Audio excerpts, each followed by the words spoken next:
মানুষ কর্ম করে। আমি বারংবার বলি যে ফলের আশা করবেন না।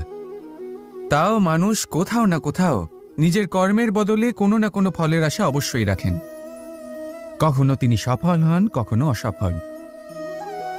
সেই জন্যই আমি বলি যে ফলের আশা কখনো রাখবেন না, কারণ সাফল্য বা অসফলতা মনের মধ্যে রাখলে কখনো কোনো লাভ হয় না।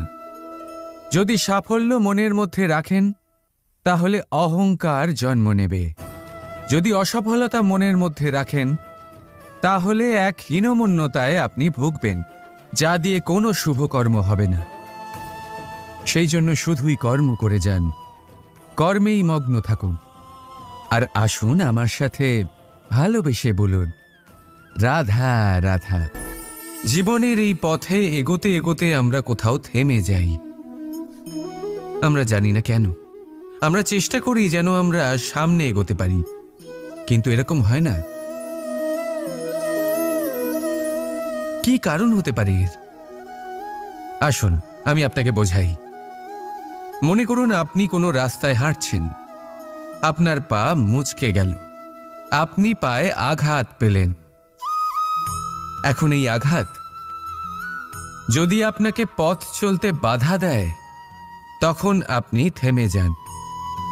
যদি আপনার ভাবনা চিন্তা ক্ষুদ্র হয় তাহলে আপনি জীবনে কখনোই এগোতে পারবেন না।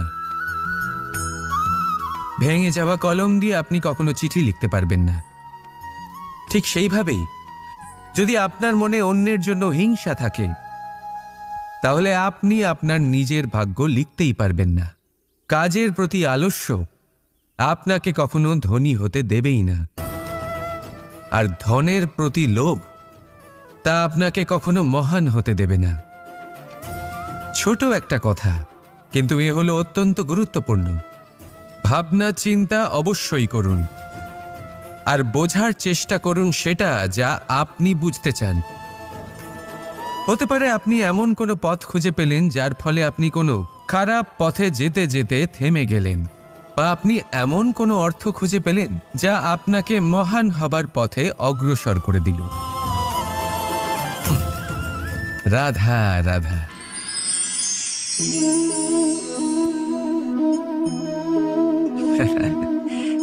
আপনি হয়তো ভাবছেন আমি কি করছিটা কি।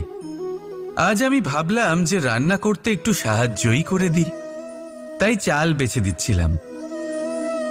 ভেবেছিলাম এই কাজটা অত্যন্ত কঠিন হবে।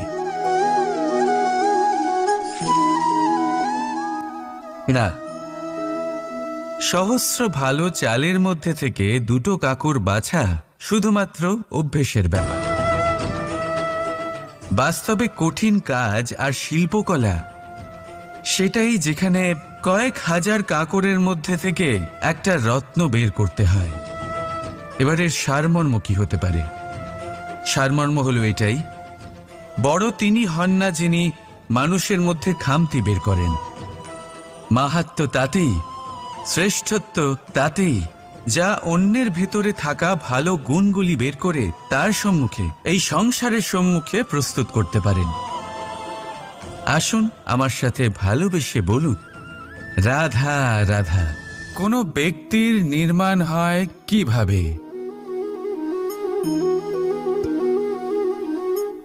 কেউ বলবেন পঞ্চতত্ত্বের দ্বারা, কেউ বলবেন আত্মা, দেহ ও চেতনার দ্বারা, কেউ বলবেন ঈশ্বরের কৃপার দ্বারা, তো কেউ বলবেন এই প্রকৃতির পরীক্ষার দ্বারা। না, মানুষের নির্মাণ হয়ে থাকে বিশ্বাস দ্বারা। ব্যক্তি তখনই গড়ে ওঠেন যখন ব্যক্তিত্ব থাকে, ঠিক কিনা? আর ব্যক্তিত্ব তখনই হবে আর সেরকমই হবে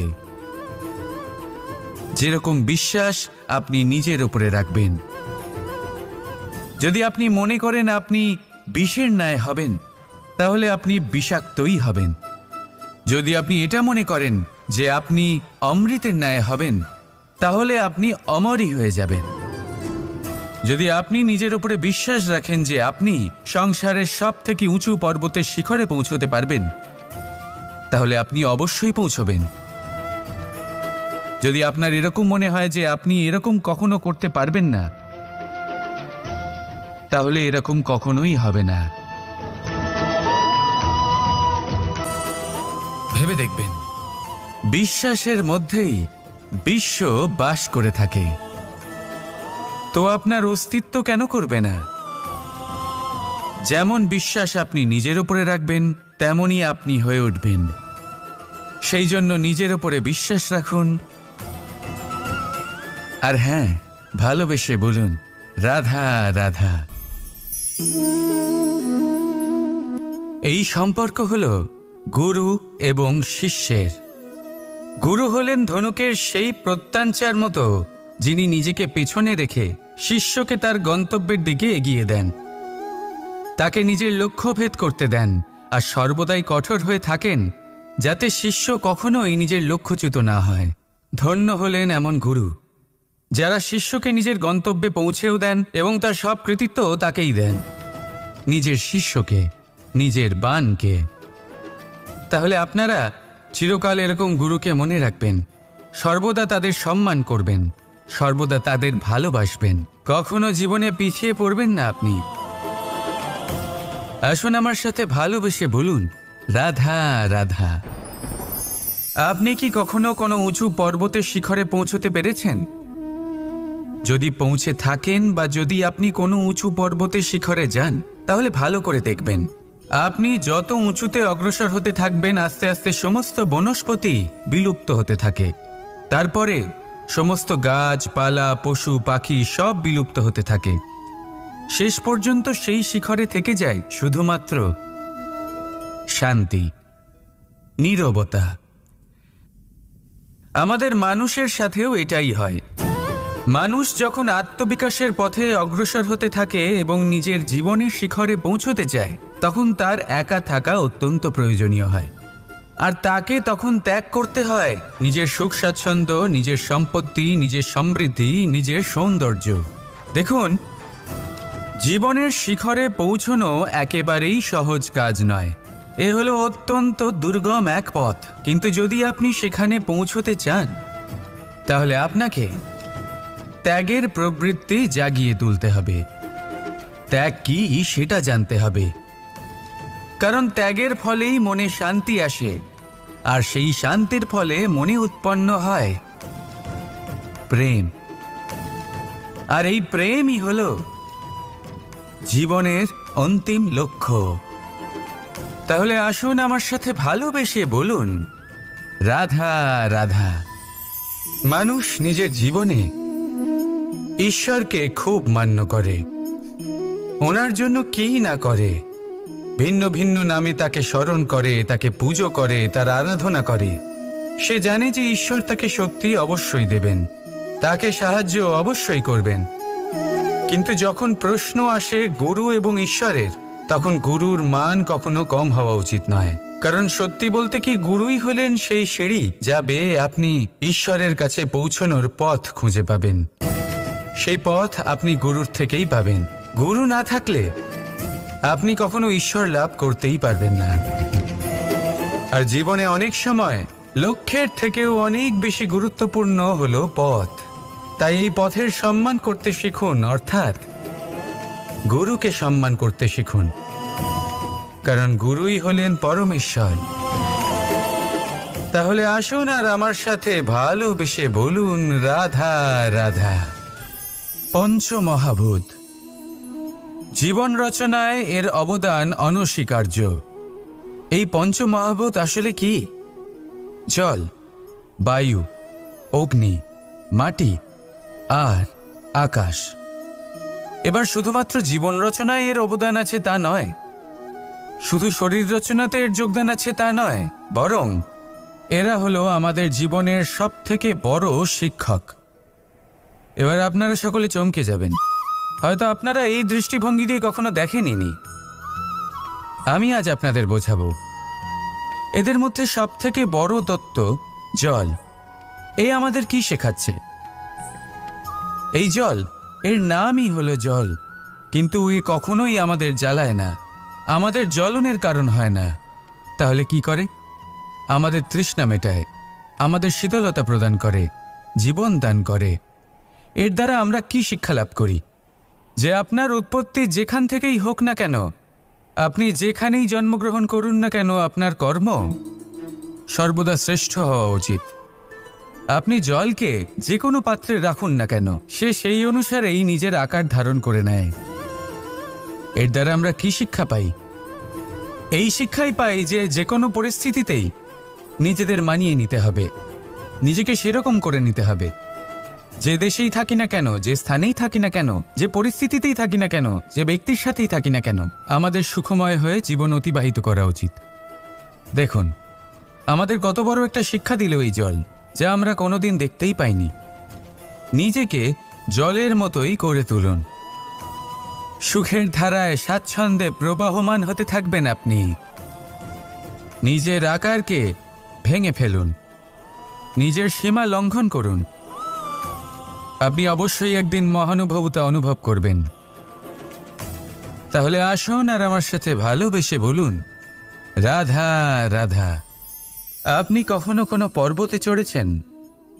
কথায় আছে, যখন আমরা পর্বত আরোহণ করি, ওপরে ওঠার সময় দুর্ঘটনার সম্ভাবনা কিছুটা কমে যায়। সেখানেই যখন পর্বত থেকে নিচে নামি, তখন দুর্ঘটনার সম্ভাবনা অত্যন্ত বৃদ্ধি পায়। অর্থাৎ নামার সময় আমাদের আরও ভারসাম্য বজায় রাখতে হয়, আরও সাবধানে থাকতে হয়, অর্থাৎ বিবেককে জাগিয়ে রাখতে হয়। এবার জীবনেও সাফল্যের পর্বত আরোহণের সাথে এটাই হয়। যখন আমরা সাফল্যের পর্বত আরোহণ করতে থাকি, তখন এমনিই আমাদের লক্ষ্য আমাদের গন্তব্যের দিকে থাকে। আমরা নিরন্তর পরিশ্রম করি, চেষ্টা করতে থাকি, আমাদের মধ্যে সেই উৎসাহ থাকে, সেই সাহস থাকে। কিন্তু একটা কথা সত্যি, সমস্ত আরোহণের পরে অবরোহণ থাকে। আর এই অবরোহণই থাকে যেখানে বেশিরভাগ মানুষ নিজের ভারসাম্য বজায় রাখতে পারেন না, আর সেইখানেই ভেঙে পড়েন। তাই জীবনে যদি সাফল্যের শিখরে পৌঁছতে চান, তাহলে আপনাকে নিরন্তর প্রয়াস করতে হবে, সংঘর্ষ করতে হবে, পরিশ্রম করতে হবে, আর নিজের লক্ষ্যের দিকে একাগ্রতা কেন্দ্রীভূত করতে হবে। তাহলে আপনি নিজের লক্ষ্য অবশ্যই পাবেন। কিন্তু যখন অবরোহণের সময় আসবে, যা নিশ্চিত রূপে আসবেই, তখন আপনাকে সংঘর্ষ করতেই হবে, ধৈর্য ধরতেই হবে, সাবধানে থাকতেই হবে, ভারসাম্য বজায় রাখতেই হবে। এটা হলো অত্যন্ত আবশ্যক, কারণ পরবর্তী সাফল্যের শিখরে আপনাকে পৌঁছতেই হবে, আর তার জন্য আপনাকে সুরক্ষিতভাবে অবরোহণ করতেই হবে। ঠিক কি না? আসুন আর আমার সাথে ভালোবেসে বলুন, রাধা রাধা। যখনই কোনো ঘূর্ণিঝড় আসে, কোনো প্রলয় আসে, তখন দেখবেন তা কত বৃহৎ প্রভাব ফেলে, কত বড় বিনাশ ঘটায়, বিধ্বংস সৃষ্টি করে। যখন বন্যা আসে, তখন কত গভীর প্রভাব ফেলে, কত সর্বনাশ ঘটায়। নদীর পাড়ও ভেঙে বয়ে নিয়ে যায়। সেখানে কোনো গাছকে দেখুন, শান্তভাবে দাঁড়িয়ে থাকে, চুপ করে, আর নিজের কাজ করে, ছায়া প্রদান করে, ফল প্রদান করে, কোনো শব্দ না করেই নীরবে কর্ম করে। যদি নদীর কথা বলি, নদী যখন বয়ে চলে, খেতে জল প্রদান করে, বনস্পতিদের প্রাণ প্রদান করে, আমাদের পানীয় জল দেয়। এত মহান কাজ করে কোনো শব্দ না করে, নীরবতার সাথে। এ হলো এক শিক্ষা, যে এই সংসারে যারাই মহান কর্ম করেন, তারাই নীরব থেকে সেই কর্ম করতে থাকেন। কারণ ওনারা জানেন যে গুরুত্বপূর্ণ প্রচার নয়, বরং কর্ম। আর যারা রুদ্রের সাথে থাকেন, কোলাহল করেন, তারা শুধুমাত্র ধ্বংসই করেন। এবার আপনি মৌন থেকে শুধুমাত্র কর্ম করে মহান হতে চান, নাকি রুদ্রের সাথে থেকে বিধ্বংস ঘটাতে চান? সিদ্ধান্ত আপনারই। আসুন আর আমার সাথে ভালোবেসে বলুন, রাধা রাধা। মন্থন। আমরা সবাই এটাই জানি যে অমৃত পাওয়ার জন্য সমুদ্র মন্থন করা হয়েছিল, কিন্তু এর পিছনে যে মহান উদ্দেশ্য ছিল, তা বেশিরভাগ লোকই বোঝে না। আজ সেই মহান উদ্দেশ্য আমি আপনাদের বুঝিয়ে বলছি। আমাদের জীবনে এই অমৃত লাভ করার জন্য পথপ্রদর্শক হয় মন্থন। তারপরে আমরা করি প্রতিজ্ঞা, তারপর নিই প্রস্তুতি, যেটা দেবতারা আর অসুরেরা একসাথে করেছিলেন। তারপর আমরা করি চেষ্টা। বাসুকীর মুখ থেকে বিশ্বশ্বাস নির্গত হওয়া এটা প্রারম্ভিক বাধা হয়ে দাঁড়িয়েছিল। তবুও আমাদের লক্ষ্য দৃঢ় ছিল। যদিও সমুদ্র মন্থন থেকে হলাহল উঠে এলো, আমরা ভয় পাইনি, আমরা সেটার মোকাবিলা করলাম।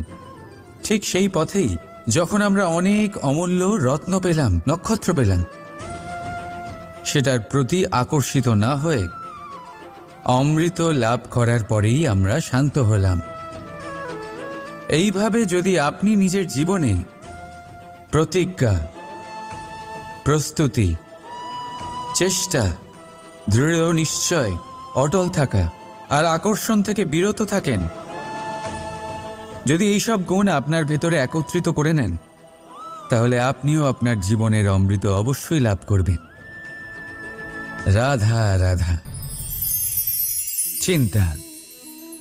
সবাই বলে চিন্তা করা উচিত নয়, কিন্তু চিন্তা সবাই করে। যিনি বৃদ্ধ ব্যক্তি হন, তিনি নিজের অতীতের সাথে বর্তমানের তুলনা করে চিন্তিত থাকেন।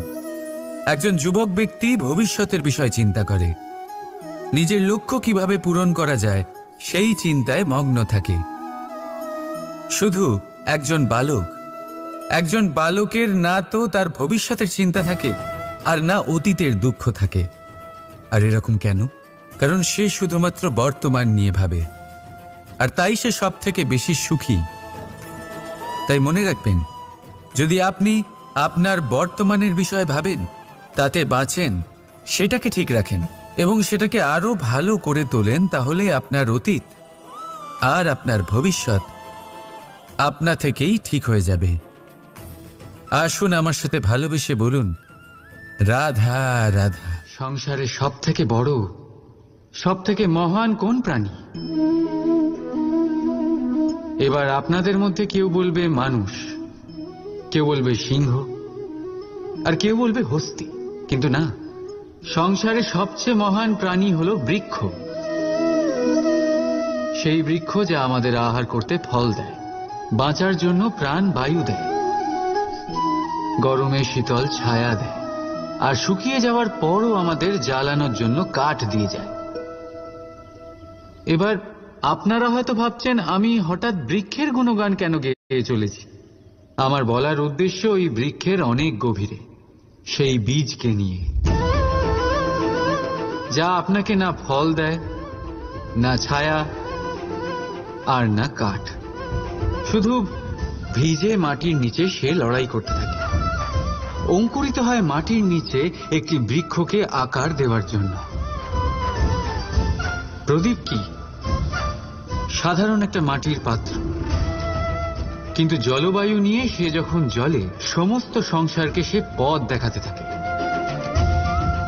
মহান হয়ে যায়। এবার বুঝলেন? যদি মহান হতে হয় তাহলে কিছু করে দেখাতে হবে। কোনো তফাৎ হয় না যে আপনি ছোট না আপনি বড়। কিছু করলে তবেই কিছু হবে। আপনি চলা শুরু করুন, কোথাও না কোথাও তো পৌঁছবেন। নিশ্চল বসে থাকলে কখনো কিচ্ছু হবে না। মনে রাখবেন, কিছু আরম্ভ করতে গেলে মহান হওয়ার একেবারেই প্রয়োজন পড়ে না, কিন্তু মহান হতে গেলে কিছু আরম্ভ করা অতি আবশ্যক। রাধা রাধা। একটা শব্দ আছে যেটা আমরা মাঝে মাঝেই অথবা অনেকবার শুনতে পাই, স্বার্থ। ওই ব্যক্তি স্বার্থপর, সে স্বার্থের জন্য খারাপ কাজ করে ফেলেছে, ইত্যাদি ইত্যাদি। সত্যি কথা বলতে কি, সংসার স্বার্থকে পাপ ভাবতে শুরু করেছে। কিন্তু স্বার্থ কি সত্যি ক্ষতিকর? না। স্বার্থ কথাটা এসেছে স্ব থেকে, অর্থাৎ স্বয়ং থেকে। মানে যে কর্মে শুধু স্বয়ংয়ের অর্থ আছে, শুধু স্বয়ংয়ের কোনো লাভ আছে, সেটাই স্বার্থ। এবার প্রশ্ন এটাই হলো যে আপনার স্বটা কি। যদি আপনার স্বতে কেবল আপনি থাকেন তাহলে আপনি অবশ্যই স্বার্থপর। যদি আপনার স্বতে পরিবার থাকে তাহলে আপনি পারিবারিক। যদি আপনার স্বতে অন্য লোক থাকে তাহলে আপনি পরোপকারী।